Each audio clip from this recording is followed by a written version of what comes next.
2025년도 시험 앞두고 이제 마무리 특강입니다. 그동안 이제 공부 열심히 하셨겠지만, 사실은 마무리가 중요합니다. 아무리 공부를 많이 해도 마지막에 이제 정리가 조금 안 되면은, 이게 뒤쪽에 좀 영향을 받아요. 사실 행정학이 좀 감의 영역이 좀 많이 있어요. 그러다 보니까 시험 당일 컨디션에 의해서 두 문제 또는 세 문제 정도가 왔다 갔다 합니다.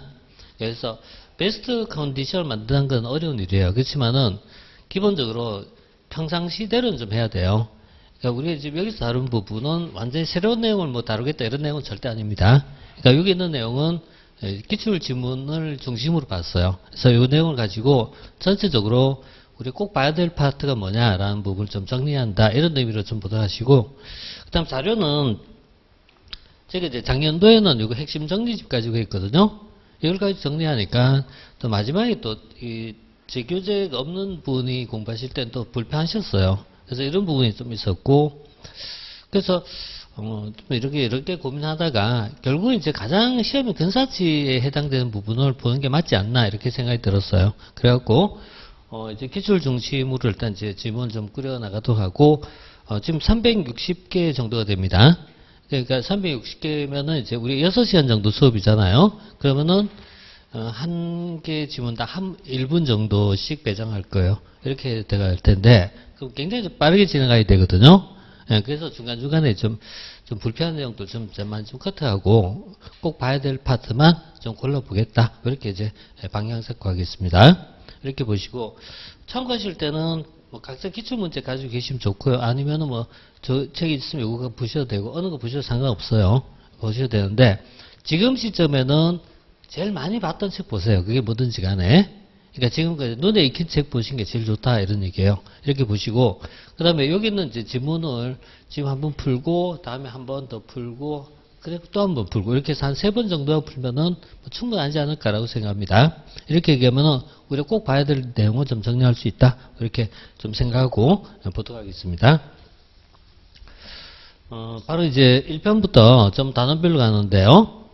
단원별로 할 때 앞에 보면은 우리 이제 행정사 시험이 좀 약간 특이한 부분이 있다면은 이 개념 1편에서 기본 이론을 묻는 게 되게 많이 나와요, 이게. 그러니까 1편에 보면은 이제 행정의 개념, 국가의 변천 이런 파트가 있어요. 이런 부분이 의외로 참 많이 나오거든요. 그래서 개념적 부분에 대한 내용을 가지고 우리 좀 다뤄볼 거예요. 이게 제가 이제 요거 말고 요 앞에 보면은 진도별 문제풀이가 있었어요. 그 진도별 문제풀이 할 때 단원별로 이렇게 표시해가면서 그때 정리했었거든요. 그래서 뭐 예를 들어서 이 1편을 공부하다 보면 행정의 개념 측정이 행정의가 있어요. 행정의 파트에서 5문제 정도가 출제되고 이런 식으로 해갖고 정리했던 거 있는데, 그걸 바탕에 갖고 이제 보면요, 항상 빠짐없이 나온 게 이제 개념 측정이에요. 이런 거는 좀 타 시험하고 좀 다르다라고 좀 생각이 되는데요. 일단 개념적 정의부터 보도록 할게요. 자, 행정의 실체와 역할은 정부를 둘러싼 정치, 사회적, 문화적 환경 등 다양한 환경 속에서 규정된다. 이거 뭐 당연한 얘기거든요. 당연한 얘기인데 대부분의 이 표현들은 당연한 내용을 가지고 물어요, 사실은. 그래서 행정이라는 것은 다양한 환경 속에서 규정된다. 당연히 맞는 표현이죠. 자, O가 되는 거고요. 지금 이제 배부된 자료 아마 2개 있을 겁니다. 하나는 정답지가 하나 있을 거고요. 그 다음 또 하나는 문제지만 있을 겁니다. 근데 정답지는 웬만하면 보지 마세요. 웬만하면 보지 마시고, 정답지는 나중에 강의 노치 파트 있다라든가, 이런 파트에서 보완하는 정도로 좀 보시고, 그 다음에, 정답지에 있는 해설이 있을 거예요. 그 중에서 내가 정리 안 된 파트만 옮겨 적으십시오. 옮겨 적고, 문제 옆에다 옮겨 적고 나서, 이렇게 좀 마무리하도록 하십시오. 자, 그 다음 두 번째, 행정의 개념은 기능적 개념이기 때문에 기능의 변화와 다양화에 따라서 여러 가지 시각으로 설명될 수는 없다. 그러니까 이게 전형적인 이제 이런 부분이죠. 그래서 우리 이제 지문을 보면은 거의 대부분 다가 우리 시험 문제 보면요, 이 설명형 문제가 제일 많아요. 이거 설명이 뭐냐, 개념을 풀어가는 과정에서 어떠다 이렇게 A는 B다 이런 식의 구문 얘기.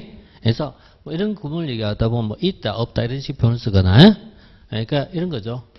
A is B 이런 이제 구분이거든요. 이런 구분에서 있다 없다 이런 식으로 표현하거나 두 번째는 이제 이런 지문이 많아요. A보다 B 이런 식으로 이제 표현되는 경우가 되게 많이 나와요. 그러니까 비교하는 개념이거든요. 개념을 정리할 때 이렇게 하거나 그 다음에 또 하나는 이제 그룹별로 묻는 거예요. 그룹별로 묻는데 그룹별로 묻는 것 중에서 제일 많은 형태가 뭐 예컨대 이런 거거든요. 이제 전통적 관리가 있습니다. 전통적 관리하고 비교하는 개념으로 나온 것이 뭐 신공공관리일 수도 있고 또는요, 또는 이제 지식조직일 수도 있어요. 그래서 우리 뭐 전통적 관리 또는 이제 관료제적 개념 또는 X론적 관리 또는요, 이걸 이제 우리가 이제 수직적, 하향적, 직권적 관리 이런 식으로 표현하면요, 이거 대비된 개념을 우리 이제 탈관료제라든지 또는 이제 신공공관리라든지 또는 이제 지식조직이라든지 이런 걸 이제 설명할 때 대비된 말대로 거의 나오거든요. 그래서 대비된 말로 나와서 Y론적 관리라든지 수평적이라든지 상향적이라든가 또는요 분권적 관리라든가 이런 식으로 해서 비교하는 개념이거든요. 이런 비교하는 개념이기 때문에 사실 이것만 알아도 기본 점수는 항상 나와야 해. 이것만 알아도 우리가 기본적으로 60점 받는 기준 잡으면 충분히 나와. 이거는 그 이상을 공부하기 위해서 조금 더 공부한 거지. 이런 거는 이제 기본형으로 나오는 부분이니까 맥락만 보시면은 풀 수 있는 문제가 상당히 많습니다. 자, 지금은 행정의 개념이라는 게 기능적 개념이기 때문에 결국 이제 여러 가지 시간에 설명될 수 있다 이렇게 되겠죠. 그래서 뭐 당연히 이런 거 이제 틀린 지문이 될 수 되겠고요. 자, 그 다음에 오늘날 행정에 대한 개념적 해석이 계속해서 축소되고 있다. 뭐 당연히 이제 행정 개념은 계속해서 어때요? 팽창하고 확대되고 있다. 확대되고 있다. 그래서 범위 넓어지고 있다. 이런 것들.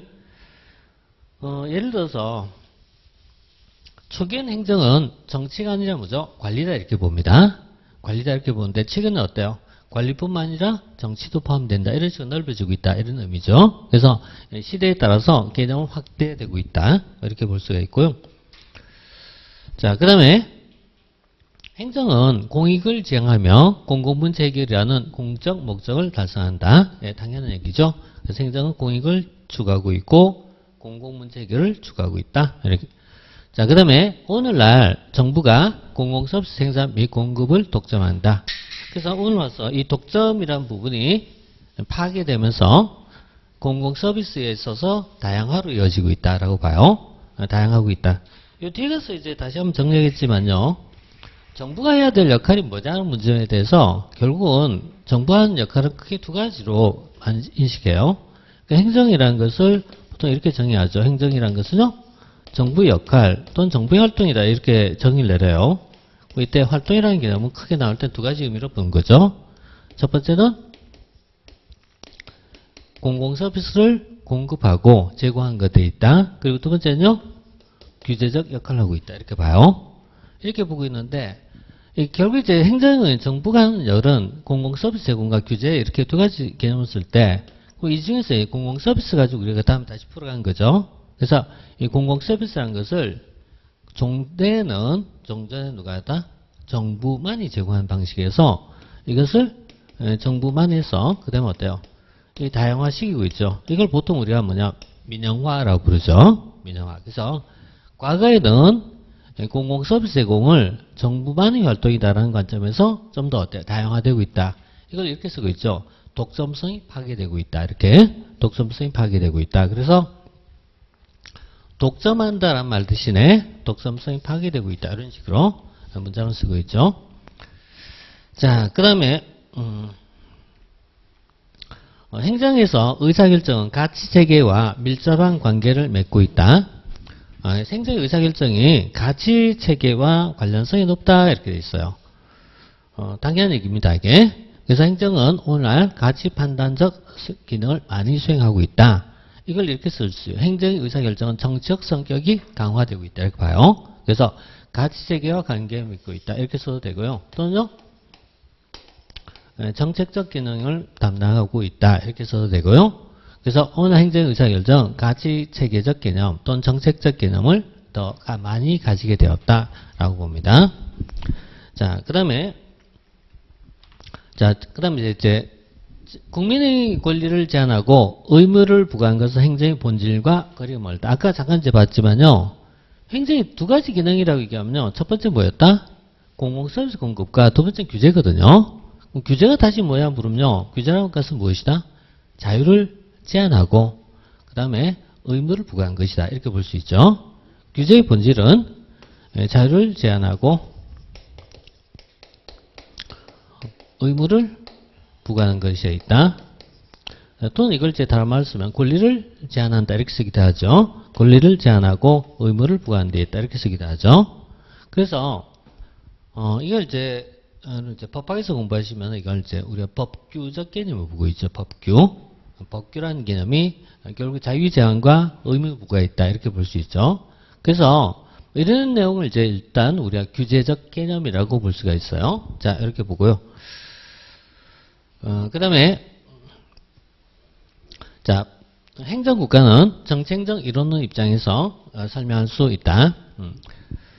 그래서 거의 많은 이제 초기의 개념적 정의는 이 정치행정 이론론 이원론과 관련성 갖고 이제 설명하고 있습니다. 두 개로 나눠서 본 게 제일 정리가 쉬워요. 이게.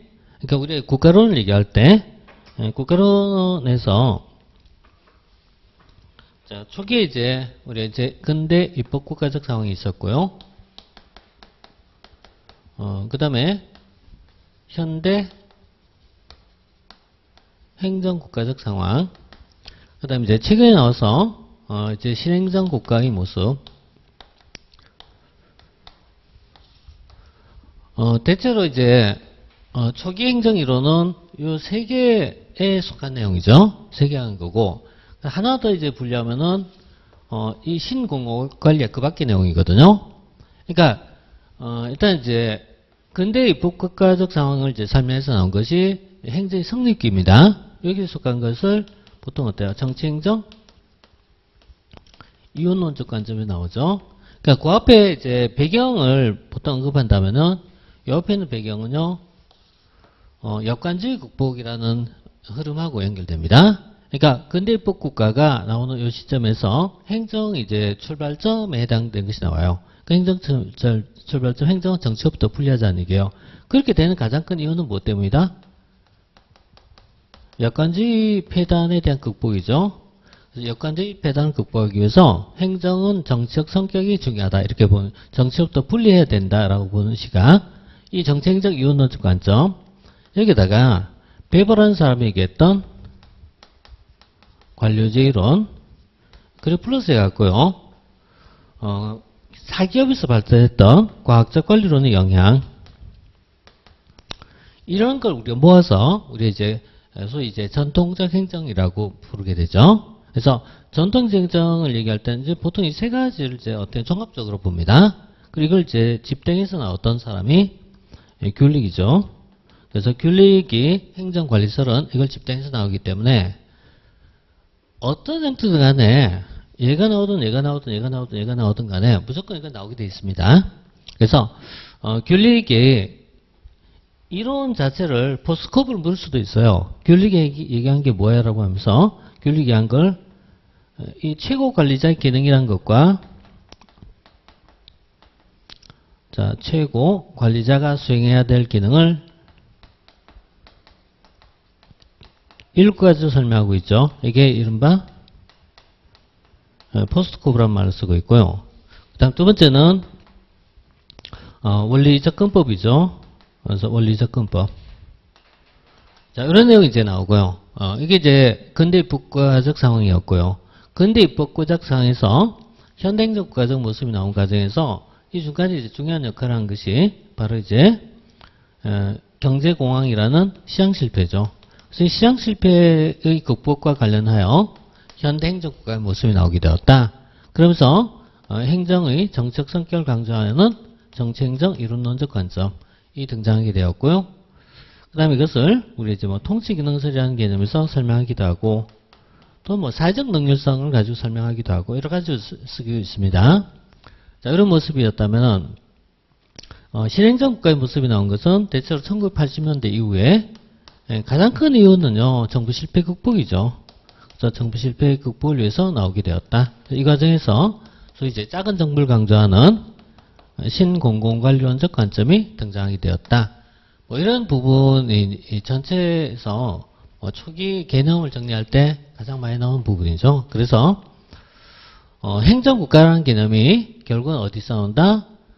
이 경제공황, 시장실패 극복, 경제공황의 극복, 그 다음 시장실패 극복이라는 측면에서 행정정책 성격을 강조했던 정책적 이론론적 관점이죠. 그래서 뭐 행정국가하면 거의 이렇게 이제 우리가 등식화할 수 있습니다. 자, 그래서 행정국가나 복지국가적 개념 하에서는 이렇게 정책 이론론의 관점에서 설명할 수 있다 이렇게 봐요. 자, 여기까지가 이제 서론이라고 볼 수가 있고요. 자, 그다음에 이제 1887년 윌슨은 행정연구에서 행정의 본질이 뭐였다? 관리다 이게 개념이죠. 그래서 여기 나온 거죠. 그래서 이 페이버의 관리제 이론하고 정책적 이론을 강조한 사람이 우드로 윌슨이죠. 그래서 윌슨의 정책적 이론에 따르면은 행정의 본질이 무엇이다? 관리라고 보고 있죠. 근데 이제 이 부분이 이게 보기보다 많이 틀려요. 잘 틀려요. 이게 잘 틀리는 게 여기 개념하고 이쪽 개념하고 대부분 다가 자꾸 이제 혼돈이 많이 오는가 봐요. 이게. 그러니까 초기에 나왔던 이 개념은 기본적으로 정책적 이론론의 개념을 조금만 더 우리가 풀면요 이렇게 되는 거죠. 자, 정책의 결정이 있어요. 이걸 다른 말 쓰면은 의사결정이라고 부르기도 하고요. 그 다음에 두 번째가요. 정책을 집행하거나 관리가 있어요. 행정의 본질은 뭐냐 이렇게 물을 때 윌슨의 이제 기본적 개념은 정책이나 의사결정은 의회가 하는 것이고 행정이 해야 될 일은 집행만 하는 것이다. 이걸 이른바 뭐죠? 정치행정 이론론이라고 부르죠. 이론론이 부르죠. 그래서 정치행정 이론론적 관점인데 행정은 집행만 한다 이런 거잖아요. 그래서 행정의 본질은 관리로 파악했다 이렇게 써요. 근데 이것을 이제 우리 근대 행정국가, 현대 행정국가로 하면은 행정의 본질이 정책과 집행을 모두 하는 데 있다 이렇게 확장이 되잖아요. 확장이 되는데 이 신공공관리론적 관점을 가져오면은 행정의 본질이 뭐야? 물으면 행정의 본질은 무엇이다? 정책에 있다 이런 게요. 이걸 이제 달리 쓰면 행정의 본질은 방향을 잡는 데 있고 노적기 기능은 아니다 이렇게 얘기하거든요. 그러니까 이게 결국은요. 노적기라는 게 결국은 이제 집행이고 이게 결정이죠. 그래서 행정의 본질은 결정이고 집행이라는 말을 쓸 때 이 신공공관리 보면 행정은 정책을 결정하는 데 있다. 이렇게 행정의 역할이 바뀌거든요. 근데 여기하고 이쪽하고 굉장히 많이 틀려요. 굉장히 많이 틀리는 부분에서 이쪽을 좀 이제 주의해서 보셔야 되는데, 자, 일단은, 초기엔 행정은 뭘로 보았다? 관리로 보았다니까, 관리로 보았다. 자, 그 다음에, 이제, 1883년에 제정됐던 펜들턴법에 의하면은 역관제 인사제도가 도입되었다. 그래서, 뭐, 역관제에 대해서 펜들법은 어때요? 극복하기에서 나오죠. 그러니까 역관제 극복, 다른 말씀 뭐죠? 실적주의 도입이죠. 그래서 이거는 역관제 인사가 아니라 실적주의 인사로 나오게 되었다. 그래서 실적주의 도입과 관련해서 나오게 되었다. 1883년. 자, 이렇게 나오겠던 거고요. 자, 그 다음 이제 1920년대와 30년대에 걸쳐 능률에 기초한 관리를 주장하는 정통 행정학의 모습을 갖추게 되었다. 그래서 정통 행정학의 모습을 가지게 되었다. 이게 요 시기죠. 그래서 1920, 30년대 행정이 정통 행정이 뿌리를 잡게 되었다. 그것을 완성한 사람이 아까 얘기했던 누가 된다? 귤릭입니다. 그러니까 앞에 봤던 윌슨, 그 다음에 윌슨과 베버의 관리제 이론, 그리고 그 다음 과학적 관리론, 이 세 개가 이렇게 말하면 콤비네이션에서 나오면서 뭐죠? 귤릭에 의해서 체계화되었다. 이게 정토행정의 모습이 나왔던 요 시기입니다. 요 시기에 되는데 이렇게 이어지고요. 자, 그 다음에 12번 1930년대 이후에 등장했던 정치행정 이론론은 행정의 정책 형성 기능을 강조했다. 이거죠. 자, 이것을 우리가 정치행정 일원론이라고 부르죠. 이쪽을 정치행정 이론론이라면은 정치행정 이론론의 모습이 나오게 되었다. 그래서 1930년대 이후에 정치행정 이론론은 뭘 강조했다? 정책 형성론. 결정이란 말 쓰든 형성을 쓰든 내용은 비슷합니다. 형성이라는 게 결정 비슷해요. 다만 이제 좀 더 넓은 의미예요. 그러니까 정책 형성이란 말은 정책 의제 설정 플러스 정책 결정을 우리가 형성이라고 부르게 돼요. 이게 최근에는 정책학에서 약간 이제 표현이 이런 식으로 많이 바뀌어요. 옛날에는 그냥 결정 이런 말 쓰다가 요즘은 형성이란 말 많이 쓰고 있어요. 그런데, 자, 어쨌든, 1930년대 이후에 정치행정 이론론의 관점이 나오면서, 형성 기능을 중시하게 되었다. 자, 이렇게 봅니다. 자, 그 다음에,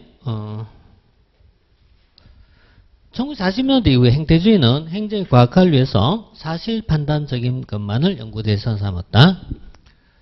그래서 기본적으로 가장 이제 우리 이론적으로 많이 물을 때는 가장 많이 묻는 것은 두 가지 패턴이거든요. 하나는 행태론이라는 파트하고요. 그 다음 두 번째가 신행정입니다. 행태론과 신행정이라는 이 파트 이렇게 이제 비교해서 묻거나 또 하나는 신공공관리론과 그 다음에 그 밖의 사항이에요. 그 밖에. 보통 이걸 우리가 이제 보통 뉴거번스라고 부르죠. 뉴거번스 또는 신공공서비스 이렇게 부르죠. 그래서 이렇게 비교하는 문제가 제일 많이 나오거든요. 이게. 자, 그래서 1940년대 이후 행태주의는 이 신행정하고 관계에 대한 것이거든요. 이 두 개의 관계에 대한 부분인데요. 뭐 어차피 이거 봐야 되니까 이제 미리 한번 당겨서 보자면은 자 1940년대 중반 요 시기를 보면요 사회적 안정입니다. 사회적 안정과 함께 좀 이제 이론적 학문적 측면을 강조하는 입장이 나와. 이게 바로 행태주의죠. 그래서 행태주의에서 강조했던 것은 행정이 이제 과학성입니다. 반면에 이제 1960년대 중후반부터 나왔던 것은 격동기 사회거든요. 이 격동기 사회라는 당시 사회적인 상황, 이 속에서 이 신행정이 이제 등장하면서 이걸 후기행태주의죠. 후기행태주의가 등장하면서 강조한 것이 바로 뭐죠? 처방성. 근데 이걸 있잖아요. 책에서는 처방성이라 안 쓰고요. 이렇게 기술성이라고 쓰는 경우도 되게 많아요. 기술성 이렇게 써요. 그래서 처방성과 과학성입니다. 이게 굉장히 많이 나온 패턴이에요. 이거는. 그래서 사회적 안정 속에서 과학성을 추구하는 경향이 나오고 과학을 위해서는 사실만 연구하자. 사실만 연구한 것을 다른 말로 가치, 중립, 객관주의라든지 실증적 분석을 통해서 하자. 실증주의적 관점 이렇게 이제 설명할 수가 있고요. 그 다음에 이 격동기 사회 관련돼서 신행정이 이제 나오게 되고요. 여기서는 가치를 논의하자. 가치주의 행정, 그 다음에 주관주의, 조금 더 붙이면요, 현상학적 개념 이런 걸 이제 접근하는 것을 우리 이제 신행정 이렇게 해서 두 개의 어떻게 보면요, 이렇게 분류 카테고리로 묶어서 많이 물어요. 그래서 이 부분이 과학성을 물 때도 나오고요. 보편성을 물 때도 나오고요. 그래서 과학성이나 보편성을 추구한다 이런 관점에서 나오기도 하고요. 그 다음에 처방성이나 특성을 얘기하면서 나오기도 합니다.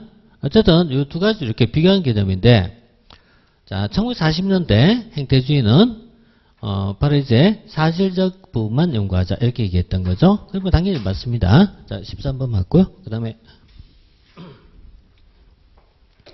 14번 정책적 이론론은 경제공황과 뉴질 정책 이후 정부의 적극적 역할이 강조됐던 시기에 발달하였다.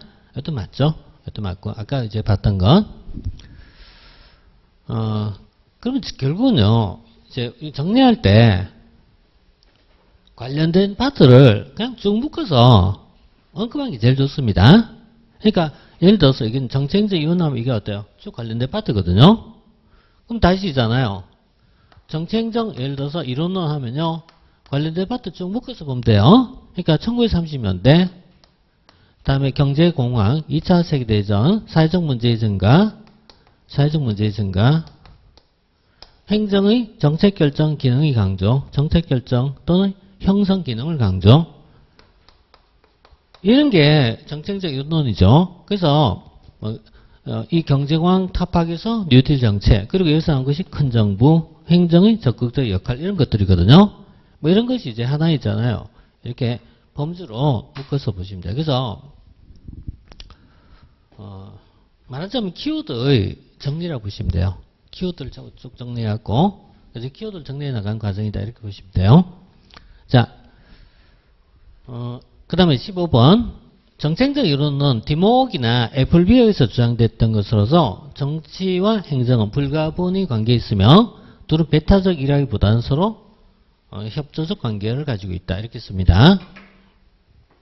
자, 이제 초기에 나왔던 학자들 중에서 디모옥이나 애플비나 이런 학자들이 있어요. 근데 학자들이 부담스러우면요, 그냥 빼버리면 됩니다. 학자들 부담스러우면 부담스러운 거 안고 필요 없다는 얘기예요. 그냥 빼버려도 상관없습니다. 어차피 그거 답이 아닌 경우가 많고요, 여기. 그래서 다만 이 초기 행정은요, 윌슨, 베버, 귤릭 이런 사람들은 이거 빼놓을 수 없는 거거든요. 이건 빼놓으면 안 되는 부분이에요. 빼놓을 수 없어요. 근데 요 뒤에 나온 사람, 여기 보면요, 뭐 디목도 있고 애플비도 있고 여러 명 있습니다. 그냥 조연입니다. 조연. 주연이 아니에요. 그래서 뭐 빼도 됩니다. 자, 그 다음에 이제 16번. 정책적 이혼론은 정책 기능을 강조한 게 아니라 뭐죠? 관리적 기능만 강조한 거죠. 관리적 기능을 강조하고, 그래서 정책적 이혼론은 정책 기능을 강조, 이렇게 쓰면 틀리겠죠. 정책 기능이 아니라 관리적 기능을 강조했다, 이렇게 그래서 관리적 기능을 강조하게 되었다. 자, 그 다음에 정책적 이혼론, 여건적 폐단을 극복하기 위해서 대두되었다. 자, 그 다음 또 윌슨은 정책적 이혼론이죠. 정책적 이혼론. 이렇게 계속 나온 겁니다. 정책적 이혼론, 윌슨. 반복적 계속 나오고 있습니다. 자, 그 다음에 또 행정은 경영보다 의회, 정당, 이익단체로부터 더 강한 비판과 통제를 받는다. 예, 이런 것을 보통 우리가 타율적이다, 이렇게 써요. 타율성을 가진다. 어디에 나오냐면요, 행정과 경영의 유사점 차이점이 나옵니다. 행정과 경영의 유사점 차이점이 있어요. 이 차이점이죠, 차이점. 차이점을 얘기할 때 행정은 더 강한 비판과 통제를 받는다. 타율성이 강하다, 이렇게 씁니다. 법적 규제가 많고, 자, 그 다음에 행정은 공익을 추구하기 때문에 경영보다 법적 규제를 적게 받는 게 아니라 행정은 경영보다 법적 규제를 많이 받는다, 이거죠. 법적 규제를 많이 받는다. 이것을 뭐라고 쓴다? 타율적이다, 이렇게 했습니다. 아까 얘기했던 타율적이다. 자, 그 다음에 행정은 모든 국민에 대해서 평등성이 강조되지만 경영은 차별 대우가 용인된다. 이것도 전형적 표현이에요. 행정은 경영보다 무엇이 강하다? 차별성이 많다. 행정은 평등하게 대우하지만 경영은 차별 대우가 용인된다. 맞죠? 자, 그 다음에 행정 경영은 유사한 관리 기법을 많이 활용한다. 그래서 이런 지문은 결국은 좀 올드한 내용이, 사실은 올드한 내용인데, 올드한 내용이지만 우리가 행정과 경영의 유사점과 차이점을 언급할 때 이게 차이점은 보통 어떤 책을 봐도 5개, 6개, 7개, 10개 막 이렇게 많아요. 근데 유사점은 보통 어때요? 3개, 4개 이렇게 해요. 그래서 행정 경영 유사점이 있다. 뭐가 유사점이 있다? 자, 첫 번째 뭐죠? 관료제적 성격이란 측면에서 유사점을 가지고 있다. 행정 경영은 관리 기법을 또는 관리 기술을 적용한다는 측면에서는 동일하다. 행정 경영은 둘 다 수단적인 성격에선 동일하다. 둘 다 의사결정성을 가지고 있다. 의사결정이라든지 협동적 집단행위라는 측면에서는 협동적 행위다라는 측면에서는 동일하다. 하나 더 쓰면요. 봉사성을 가지고 있다라는 측면에서는 동일하다. 이런 게 행정 경영의 유사점이에요. 왜 유사점을 적냐면은 이것 빼고 다 차이점이거든요. 그러니까 유사점은 우리 보통 교재 보면 어때요? 몇 개 안 나와 있어요. 차이점은 굉장히 많죠. 그래서 유사점을 이렇게 봐요. 근데 이거 공부하다 보면요. 너무해서 그런지 몰라도 이 봉사성이 있거든요. 근데 쭉 가다 보면은 1990년대 후반에 신공공 서비스가 있어요. 신공공 서비스를 얘기하다 보면 여기서 행정 뭐냐면 봉사란 말 쓰게 되거든요. 그럼 여기서 행정이 봉사란 말 썼다고 해서 그 봉사가 이 봉사와 같은 봉사입니까? 그런 거 아니거든요, 이게. 그런 거 아니거든요. 근데 이제 이런 게 우리가 만약 일반화의 오류라 불러요. 이 공부가 있잖아요. 아주 많이 하면 또 넘어가요. 근데 이제 중간쯤에 갔을 때 이렇게 걸려요. 막 이렇게 한번 이제 막 되게 막 이렇게 막 부닥치고 있어, 이게. 그래서, 행정 재미없다, 이렇게 얘기를 많이 하셔요. 뭘 공부해도 있잖아요. 똑같은 내용이 나오는데 여기 이렇게 쓰고 저쪽 왜 다르게 쓰냐, 이런 얘기예요. 그럼 있잖아요. 왜 다르냐는 거 얘기하는 과정에서, 이게 좋은 의미로 가면 좋은데, 이런 쓸데없는 과목을 만들었고 말이야. 이런 식으로 이제 넘어가게 돼요. 이렇게 들어가는데, 그렇죠. 사회가 늘 얘기하자면 사회가 복잡하기 때문입니다. 행정이 복잡한 게 아닙니다. 사회가 복잡한 겁니다. 사회가 복잡하니까 사회가 하나의 잣대로 넣을 수 없기 때문에 그래요. 다만 있다는 것만 알고 가시면 되는 거게. 그러니까 여기서 말하는 봉사란 말은 유사점을 얘기할 때 나온 것입니다. 이렇게 보고요. 저쪽은 그 의미하고 전혀 달라요. 그러니까 국민에 봉사한다 이런 얘기인데, 자 일단 지금은 관리기법이죠. 이건 관리기법이죠. 그러니까 이게 있잖아요. 이런 표현이 조금 기억해야 되는 이유가 문장 속에서 이게 보이게 된단 말이에요. 그럼 이거 쭉 일단 문장에서 관리기법 이렇게 되잖아요. 이게 보인단 말이에요. 그럼 같은 점이지 이렇게 돼가거든요. 그래서 이런 표현들을 그래도 조금 이제 올드한 내용이긴 하지만 그래도 이제 한 번씩 이렇게 좀 이렇게 정리해 줘야 돼요. 그냥 쓰면 됩니다. 한 2번 정도 쓰면 됩니다. 자, 다음에 이제 행정을 협의와 광의적 개념이 있어요. 협의와 광의란 말을 쓰다. 협의적 개념 행정이라는 것은요, 정부를 중심으로 이렇게, 정부를 중심으로 이루어진 활동이다. 이게 협의적 개념이죠. 그러니까 행정이라는 게 정부의 활동이다. 이렇게 보면 협의가 돼요. 정부만이 아니라 타 조직에서 일하는 관리라는 개념을 보고 있으면요, 이렇게 광의적 개념이 돼요. 그래서 우리 행정이라는 말을 이제 정부만 행정이라 부르지 않거든요. 실제는 어때요? 기업도 기업 행정이 있고, 또 이제 병무 행정이 있고, 보건 행정이 있고, 의료 행정이 있고, 교육 행정이 있고, 이렇게 들어가거든요. 그것도 행정이다. 이렇게 보는 입장. 그래서 이렇게 되면 어때요? 광의적 개념. 이렇게 얘기하면요, 협의적 개념. 이렇게 부르기도 합니다. 자, 그 다음에 24번. 행정이 과학성을 강조한 사람들은 행정현상의 보편성의 원칙을 인정하지 않는다.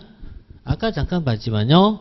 행태주의자들은요. 행정이 뭘 추구한다? 과학성을 추구하는 거고 그 다음에 보편성을 추구한 겁니다. 과학성과 보편성을 추구한다. 같이 가는 겁니다. 같이 가는 거예요. 그래서 우리가 보편성, 과학성, 사실 이렇게 보면요. 같이 가는 거 이게. 그래서 사실, 과학성, 보편성 이렇게 같이 움직입니다. 이걸 어디 공부하냐면요. 행정의 학문적 성격이라는 파트에 나와요. 행정은 과학입니까? 아닙니까? 행정 보편성입니까? 특성입니까? 행정은 사실 추가입니까? 가치를 추가입니까? 이런 문제에서 나오거든요. 이 문제에서 나오는데 행정이 과학성을 추구하는 입장, 보편성을 추구하는 입장 거의 같은 말이에요. 이게 같은 말. 그럼 반대가 뭐다? 처방성 또는요 특수성 또는요 가치주의 이런 것입니다. 자, 그래서 과학성을 강조하는 사람들은 보편성을 인정하지 않는 게 인정한다 이렇게 써야 되겠죠. 인정한다. 그래서 이렇게 이제 우리가 다시 보시면 돼요. 자, 다시 뭐죠? 과학성, 보편성, 아니 뭐 일반 법칙성 이런 거 다 같은 말이에요. 과학성, 보편성, 일반 법칙성 이렇게 써요. 행정에서 이걸 강조하는 입장이요. 많지가 않아요. 이걸 강조하는 입장이 행태론이 있고요. 또 하나가 비교행정이라고 있어요. 그래서 행태론과 비교행정에서 보통 이런 말을 쓰게 돼요. 둘 다 뭐죠? 과학성, 보편성 추가거든요. 자, 다음 24번은요. 이렇게 해서 인정한다. 24. 자, 다음에 25번. 사이먼은 기술성을, 왈도는 과학성을. 자, 다시 봅시다. 행태주의는 이 대부가 있어요. 행태주의 대부가 헐벗 사이먼입니다. 행태론의 대부가 헐벗 사이먼이에요. 이 사람은 사회학을 완전히 뒤바꿨어요, 진짜. 그래서 헐벗 사이먼은 이게 우리가 이제 이걸 어디서 공부하냐면은 정책학에서 뭐죠? 만족무형이 나와 있게. 정책학에서 만족무형. 인간은 현실적 한계를 깨닫고 만족 수준에서 결정한다. 이렇게 만족무형을 했어요. 그러니까 이런 데 대해서 현실적으로 설명한 거거든요.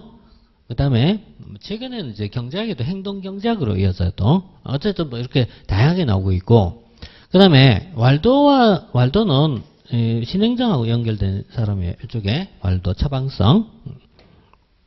근데 왈도보다도 사이먼은 아래 됩니다. 그래서 사이먼은 뭘 추가했다?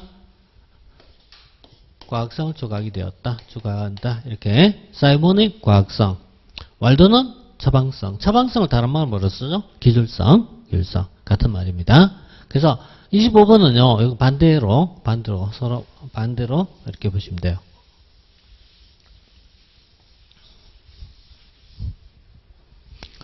자, 그 다음 26번. 행정에서 가치 권위적 배분을 강조한 것은 행정의 정책 특성을 강조한다. 이게 이제 가치 권위적 배분이라는 말이 있어요. 이걸 있잖아 행정이라고 부르는 사람도 있고요. 정책이라고 할 때도 이렇게 써요. 정치란, 정책이란 이렇게 써요. 가치의 권위적 배분 이렇게 쓰기도 합니다. 이 말은 행정이 뭐냐면요. 정책 성격을 많이 강조하는 입장이에요. 그래서 행정은 가치 권위적 배분이다 이렇게 쓰고 있습니다.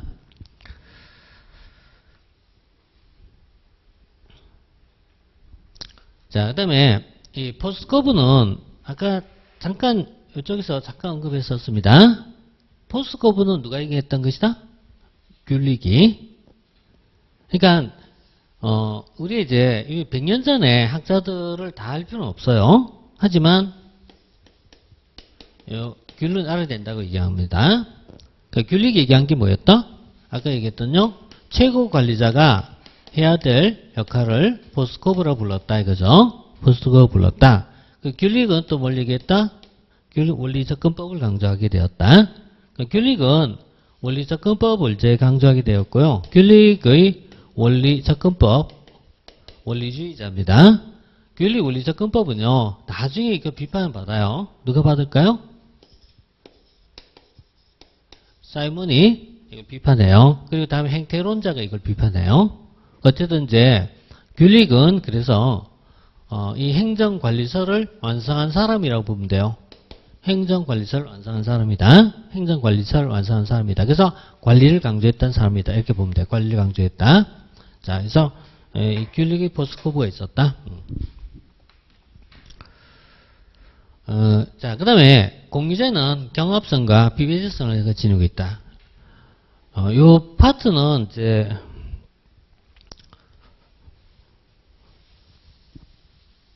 그건 이제 좀 정리가 어디까지 할까라는 문제에서 약간 있잖아요. 약간 좀 고민이 살짝 되는 부분이에요. 만약에 이제 공유제 개념이 또는요 공공재, 집합제 이런 개념이 형성이 안 돼 있다면은 아예 안 보는 게 맞습니다.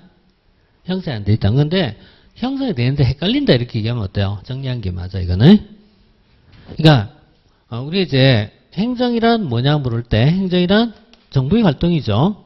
그럼 행정이란 정부의 활동을 얘기하는데 이 정부의 활동이라는 게 구체적인 뭐가 있냐 보면 두 가지란 말이죠. 하나는 공공 서비스를 제공하는 데 있고 두 번째는 규제를 하는 데 있다 이렇게 봤단 말이에요. 그러면 공공 서비스 제공이라고 했는데 이 공공 서비스라는 게 정부가 제공한 공공 서비스라는 개념에는 네 가지가 있습니다. 첫 번째가 공공재가 있어요. 공공재를 또 집합재로 불러요. 두 번째는 요금제가 있습니다. 요금제를 유료제라고 부르기도 해요. 왜냐면 이게 있잖아요. 영어로는 톨 구스예요.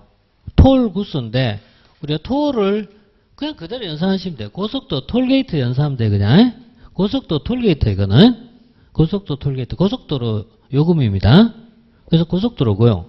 그 다음에 공유제에 대한 것이 있고요. 그 다음에 이제 마지막에 있잖아요. 민간제에 대한 파트가 있어요. 민간제. 민간제에 대한 부분이 있는데 원래 공공서비스 민간제는 포함이 안 되는 게 원칙이거든요. 그래서 원칙 아닌데 예외적으로 민간제 중에 일부가 있습니다. 그래서 우리 민간제는요. 원칙은 어떻게 하는 것이다? 시장에서 공급하는 것이 원칙입니다. 다만 예외적으로 정부가 예외적으로 정부가 개입하는 경우가 있어. 이것을 보통 우리가 이제 가치제라고 불러요. 가치제. 그래서 정부가 제공한 공공서비스는 이런 네 종류가 있어요. 네 종류가 있으면서 이게 처음에는 헷갈리는 게 특성을 묻다 보면요. 공공재는 뭐만 부르니까 비경합과 비배제성을 가지고 있다. 이래 쓴단 말이에요. 그런데 요금제는 있으니까 요금제는 내가 쓴다고 줄어들지 않는다. 줄어들지 않는다.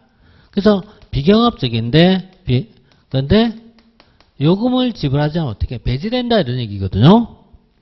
그 다음에 공유제는 내가 쓰면 어떻게 줄어든다. 근데 배제할 수가 없어요. 비배제성이거든요. 그 다음에 민간제는 경합과 배제거든요. 그래서 이 파트에서는요. 정리를 여기까지만 해두시면 돼요. 여기까지만. 공공재는 보통 우리가 알고 있는 공공재는 도로가 있거나 등대가 있거나 또는 치안이 있거나 보건의료가 있거나 이런 걸 얘기할 수 있고요. 요금제는 대표적으로 뭐 있다? 고속도로. 그죠? 또는요, 뭐 전기라든지 가스라든지 이런 걸 들 수 있죠. 상수도가 있죠. 공유제는 뭐 호수라든지 광물이라든지 이런 걸 이제 들고 있죠. 그래서 이 재화에 대한 부분이거든요. 이 재화에 대한 부분인데 이 재화에 대한 부분이 어렵다 하면요 그냥 빼는 게 맞아요. 이게. 근데 해볼 만하다 하면은 그때는 이거 정리하고 좀 기억하시는 게 좋아요. 그래서 이게 어줍잖게 하면 나중에 또 헷갈립니다. 또 헷갈리기 때문에요.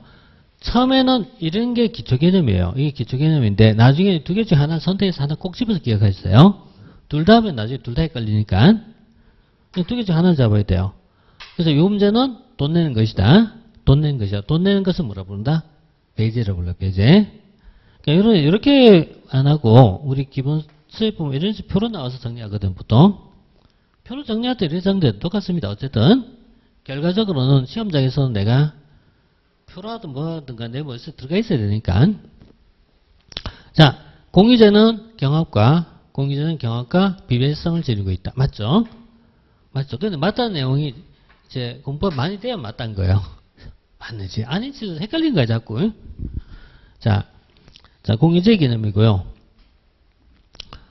이 공유제의 문제가 결국 이제 나중에 공유제 비극으로 이어지죠. 자, 그 다음에 유료제. 이걸 다른 말로 있잖아요. 톨, 구스, 요금제로 부르죠. 그래서 고속도로, 공원 같은 것을 얘기한다. 맞죠? 그래서 이런 걸 얘기한다. 유료제. 자, 유료제가 있고요. 그 다음에 순수 공공재 공급은 정부가 담당하지만 그 비용은 수익자 자신의 편익에 정비례하여 직접 부담한다. 예, 이 순수 공공재 공급은 정부가 담당하고 있지만 그 비용은 편익에 정비례하여 부담한다. 이렇게 이 표현이 자신의 편익에 비례하여 부담한다. 이런 것을 뭐라 쓰냐면 수익자 부담이라고 불러요. 그러니까 그냥 편익과 비례하여 비용을 부담한다. 이래야 되거든요. 편익에 비례하여. 그러니까 편익을 바꿨으면 어때요? 사용에 비례하여 비용을 부담한다. 이런 얘기예요. 그래서 이걸 다른 말씀 뭐죠? 사용자 부담원칙이에요. 사용자 부담원칙. 그러면요. 공공재가 사용자 부담원칙이 적용될까요? 안 될까요? 이런 거거든요. 자, 공공재가 있고요. 민간재가 있어요. 사용자 부담원칙이 적용되는 건 어디죠? 민간재란 말이게. 얘가 사용자 부담원칙이 적용이 돼요. 이게 적용이 돼요. 근데 공공재는요? 이게 적용 안 된단 말이에요. 적용 안 된다. 자, 이렇게 봐요. 그래서 사용자 부담원칙이 적용되지 않는다. 자, 이것이 민간재와 공공재의 차이점이에요. 공공재는 사용자 부담원칙이 적용되기 어려워요. 왜 그럴까요? 자, 치안이 있고요. 국방이 있어요. 돈 내고 이용한 것이 아니거든요, 이게. 그래서 치안이나 국방이라든지 이런 거는요, 우리 이제 사용자 부담원칙이 적용되지 않거든요. 그래서 이런 걸 얘기하죠. 민간재와 차이점이죠. 자, 그래서 이제 30번은, 이거 30번 지문 자체는 굉장히 어려운 지문입니다. 자, 그 다음에 31번. 자, 시장 실패 원인은요, 우리 시장 실패 원인은, 이제 한 6가지 정도가 있어요. 자, 시장 실패 원인에 보면요. 자, 여기 보면 시장에는 불안정 경쟁이 있거나, 정보의 비대성이 있거나, 공공재가 존재하거나, 외부성이 있거나, 경기 변동이 있거나, 소득 분배가 불공정하거나, 이런 경우가 시장 실패 원인입니다. 자, 이렇게 시장 실패 원인이 있고요. 그 다음에, 자, 그 다음 공공서비스 성과평가의 객관적 기준 설정의 어려움은 시장 실패의 원인이 된다. 공공서비스를 성과평가할 때 객관적하기 어렵다는 얘기예요. 이게 이제 이른바 정부 실패에서 나오는 부분입니다. 근데 우리 시험에서는 시장 실패는 많이 묻는데 정부 실패는 그렇게 많이 묻지는 않아요. 자, 그래서 이건 이제 정부 실패 원인으로서 이런 것도 있다, 이 정도. 그 다음 국방과 치안 서비스 활동 같은 공공재의 독점적 성격은 시장 실패의 원인이 된다. 그래서 이 공공재의 존재요. 공공재의 존재. 공공재의 존재란 말이 있어요. 공공재의 존재는 뭐다? 시장 실패가 돼요. 이게 무슨 얘기냐면 공공재는 민간에서 공급하기 어렵다. 공공재는 민간에서 공급하기 어렵기 때문에 시장 실패의 원인이 된다. 이렇게 씁니다. 자, 그 다음에 시장에서 정보의 비대성은 자원 배분 효율성과는 무관하다. 자, 시장에서 정보의 비대성은 또 이제 독과점은 자원 배분 비효율성을 가져온다. 이게 뭐냐면요. 독과점도 문제가 되고요. 그 다음에 정보의 비대성도 있어요. 이거 다 뭐에서 나온 것이다? 시장 실패 원인에 나온 겁니다. 시장 실패 원인에 보면요. 독과점이 존재, 정보의 비대성, 그 다음에 외부성 이런 것이 대표적으로 나와요. 이런 걸 보통 이제 우리가 시장 실패 원인이라고 불러요. 시장 실패 원인이라고 부르는데 결국 얘는요. 시장 실패를 가져요. 시장 실패를 우리는 다른 말로 뭐라 쓴다? 시장에 의한 자원 배분의 효율성이 저해됐다. 이렇게 쓴 거, 이게. 그러니까 시장 실패란 말은 시장에서 자원 배분이 효율적으로 이루어지지 못했다, 이거예요. 효율적으로 이루어지지 못했다. 그래서 이걸 우리가 시장 실패로 불러요. 그러니까 다시 얘기하면은 자원 배분 효율성 이퀄 뭐죠? 자원 배분 효율성은 시장 실패가 아니고 자원 배분이 비효율성이 됐을 때 시장 실패가 되거든요. 이렇게 되거든요. 그래서 시장에서 정보의 비대성은 자원 배분 비효율성을 가져온다 이런 얘기예요. 근데 그러니까 자원 배분 효율성과 뭐죠? 거꾸로 얘기하면 관련이 있다는 얘기죠. 그래서 관련이 있다. 시장에서 정보의 비대성은 자원 배분 효율성과 관련이 있다. 무관한 게 아니라 관련이 있다. 자, 그 다음 35번. 전기, 수도와 같은 공공서비스 공급에 정부가 개입한 이유는 해당 서비스가 비경합과 배제성을 가지고 있기 때문에 우리 잠깐 봤는데요. 전기, 가스 이런 걸 뭐라 부른다? 요금제. 요금제는 어떤 성격이다? 비경합적이고 배제성입니다. 배제성입니다. 그래서 일단 있잖아요. 이렇게 할게요. 요금제, 돈, 배제. 자, 이거 이제 각게 이렇게 요금제는 뭐다? 돈 내야 되는 것이다. 돈이란 것은 돈 안 내면 어때? 배제한다. 이렇게 배제한다. 그래서 요금 돈 배제. 요금제 이퀄 톨굿은 고속도로 톨게이트. 고속도로 톨게이트 돈 안 내면은 배제한다. 돈 안 배제한다. 요금제 돈 배제. 자, 그래서 여기는 비경합은 맞는데 비배제가 아니고 배제입니다. 배제.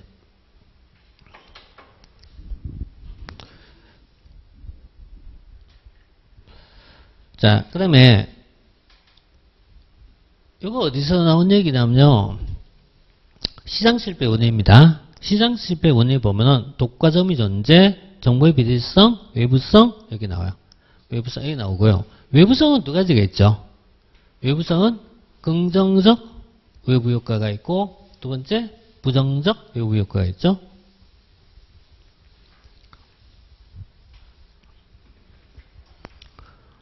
흔히 외부 경제라고 쓰고 있고요. 그 다음에 외부 불경제라고 써요. 이 표현을 제일 많이 써요. 근데 이런 표현 대신에 외부 경제 또는요, 긍정적 외부 효과 이렇게 쓰기도 해요. 긍정적 외부 효과 이렇게 쓰기도 해요. 이렇게 쓰기도 하고요. 또는요, 외부 편익 이렇게 쓴 사람도 있어요. 똑같은 말인데 이렇게 써요. 근데 부정적 외부 효과, 이렇게 쓰죠. 외부 경제의 제일 쉬운 케이스는요, 외부 경제의 대표적 사례 어떤 것들 들을까요? 외부 경제가 이러한 거, 그러니까 외부 경제는 어때요? 내가 내는 것보다 이득이 더 큰 겁니다. 이득이 훨씬 큰 겁니다. 그래서 외부 경제를 가져올 수 있는 거, 예를 들어서 공원이 있습니다. 꽃이 있습니다. 외부 경제죠. 반면 이제 외부 불경제는요, 제일 대표적으로 환경오염.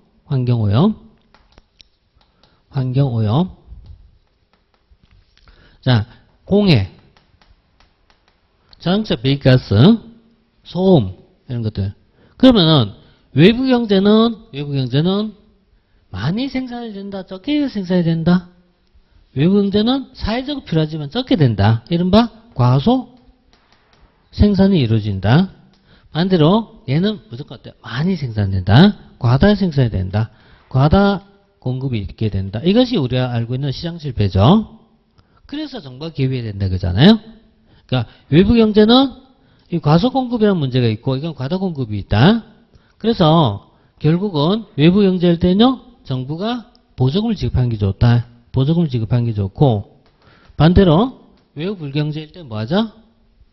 자, 이때는 벌가금을 부과하자. 벌가금을 부과하고 이런 게 이제 들어갈 수 있죠. 벌가금을 부과하자. 또는요, 직접 금지할 수도 있죠. 직접 금지. 이걸 우리가 뭐래요? 규제라고 부르죠. 규제. 그래서 여기는 규제를 하거나 벌가금을 부과할 수 있다. 자, 긍정적 외부 효과는 사회 적정 수준보다 항상 뭐가 된다? 과잉이 아니라 과소 생산이 된다. 과소 생산, 조금만 더 진 게 문제다. 조금만 더 진다. 공원이나 녹지나 이런 것은 적게 만들어진다. 그래서 결국 정부가 개입해야 된다 이거죠. 자, 그래서 외부성이라는 부분이고요. 시장 실패 이론에서는 거의 외부성이 가장 중요한 파트입니다. 자, 그 다음에 긍정적 외부 효과를 존재한 거, 긍정적 외부 효과를 일 때는 과다 공급에 따른 비효율성, 과다가 아니고 방금 봤죠. 과소 공급이 된다. 과소 공급이 된다. 과소 공급에 의한 비효율성이 있다. 이렇게 봅니다.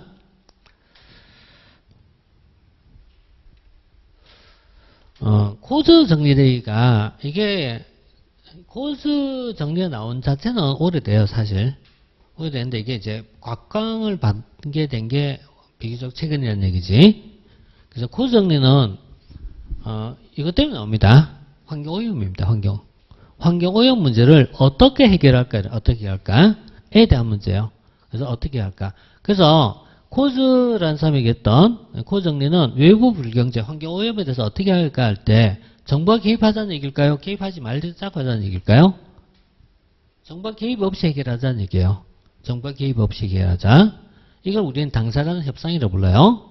협상을 통해서 해결하자. 이 코드 정리를 불러요. 굉장히 이제 유명한 이론이긴 한데, 그래서 코드 정리는 환경 오염 같은 경우에 환경 오염의 문제를 해결하기 위해서 어떻게 할까 이런 얘기예요. 환경 오염의 문제가 있어요. 문제의 해결을 위해서 원래 전통적으로 해결할 방법은 뭐다? 전통적 방법은 정부가 개입하는 겁니다. 정부가 개입하는 것이지만 코즈가 얘기한 거는 정부가 개입하지 않고 당사자 간 협상을 통해서 하자. 그러니까 정부가 개입하지 않고 이제 당사자 간의 협상을 통해서 해결하자. 이런 부분이었거든요. 이 부분이 나중에 신제도주의로 이어진 겁니다. 다음에 신제도주의로. 자, 일단 두 가지가 있다. 이렇게 봤어요. 자, 일단 그래서 이런 정부의 규제보다는 협상입니다. 협상.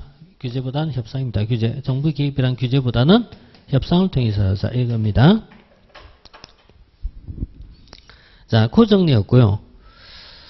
그 다음에 이제 39번. 이건 이제 일몰제네요. 그죠? 일몰제. 일몰제는 우리 일몰제 행정이 두 파트에서 나와요. 하나는 규제론에서 일몰 규제가 있어요. 그리고 또 하나는 재무행정을 공부하면 일몰 예산이라고 있습니다. 어쨌든 요 두 군데 나오는데요. 자, 일단 규제 문제죠. 자, 이렇게 봤고요. 자, 일단 39번까지 봤습니다. 여기까지 보고 잠깐 쉬었다 할게요.